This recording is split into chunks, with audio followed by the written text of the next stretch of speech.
And a very good morning to everybody today. I hope you're still. I hope you watched the other video. The other video was really cool. This is just going to be a quick Miletti Law Q&A. I feel like I haven't done these in a couple days because I've just been so busy with all the vaccine chaos and everything. So I haven't really had that much time to doing these, but I still want to get them in. So again, scanning through the forums, looking for questions that aren't related to nurses and aren't related to the craziness that's happening right now. So today's question, one of the questions I got, I actually wrote them down, so I'm looking down on it.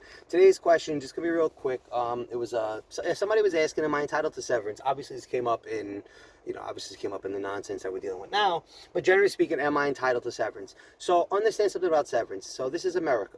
In America, severance is not something that's just automatically given to people. In places like Canada, I specifically know for a fact, Manitoba, and what was the other one? I think Manitoba and Calgary. Manitoba and Calgary.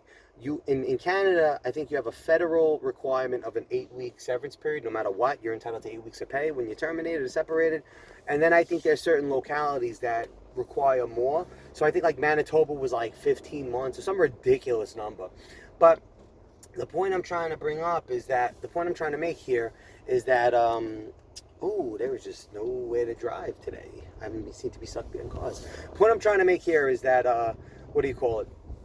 You don't have a right to severance in America generally. Severance is something that you negotiate. Severance is guaranteed by contract. So you have to, basically, if you have an employment contract, you probably have severance. If you're like a managerial employee, like an executive employee, you probably have some kind of like severance, if you voluntarily resign or if you separate due to no fault of your own. Typically that severance is like washed away if you're terminated due to like misconduct or something.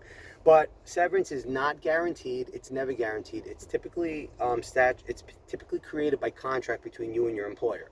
So for those of you that are questioning about whether you're entitled to your severance, I would tell you to go look at your employee contract. If you don't have an employee contract, then you likely are not entitled to any severance if you don't have an employment contract. So yeah, that's the answer. So you're not. So answer the question is no, you're not entitled to severance generally, and yeah, sorry, we have to move to Canada first before we're federally entitled to severance.